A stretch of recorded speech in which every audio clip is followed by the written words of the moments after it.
Well, this is Sarah, and I want to ask, how interesting is your fear to you?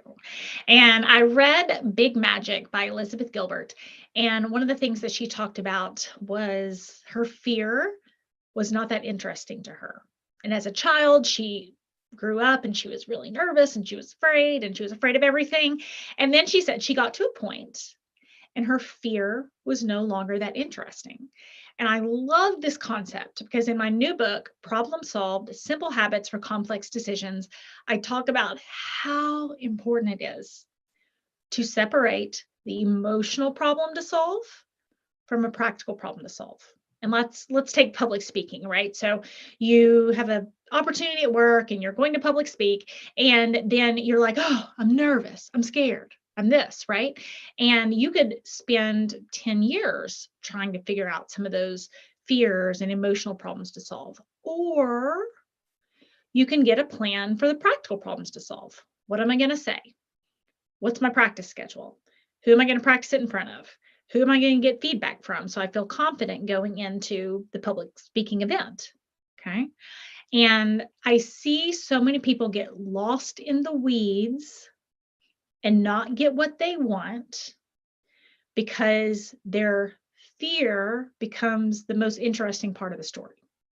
Their fear is more interesting than the outcome. Their fear is more interesting than possibility. They start to focus in on solving all their emotional problems rather than taking steps toward their practical solutions. Okay. And I like to use the thoughts of people on the Titanic. Okay. I cannot imagine how terrifying that would be. But you have two types of personalities on the Titanic. Okay. One finds their fear very interesting, and one finds their fear motivating. Okay. So the Titanic is going down, and you have two people. One person focusing on their emotional problems to solve. Okay. How do I get okay with cold water? How do I be comfortable with dying? How, do I accept that the Titanic's going down? And it's all emotional problems to solve. Okay. And then there's another person on the boat and they say, where's the life raft? How do I practice swimming? How do I survive cold water? What am I going to do? Right. And they're very action oriented. Now, are both people scared? Yes. Okay. Titanic's going down. That's scary. Okay.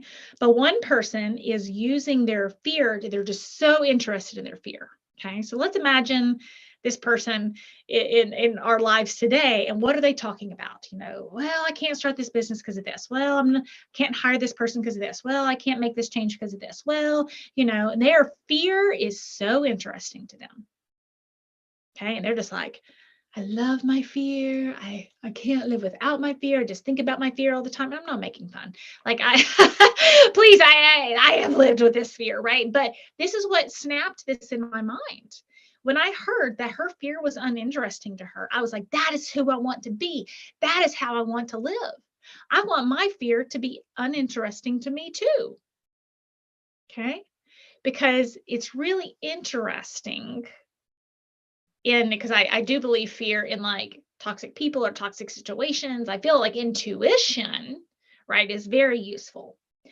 But you have to clear the fear to be able to even pick up on the intuition. Otherwise, everything feels scary. Everything feels like threatening. Everything makes you nervous. Okay.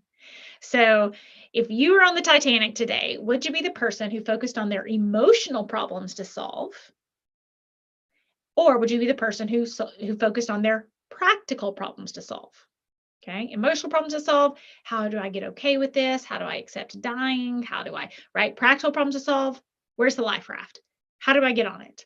How do I get out of here, right? How do I maybe eat something now so that I can sustain once I get on the life raft? I have more energy, right? Like those are practical solutions. Both people are afraid, but one person's making it off the boat and one person's going underwater.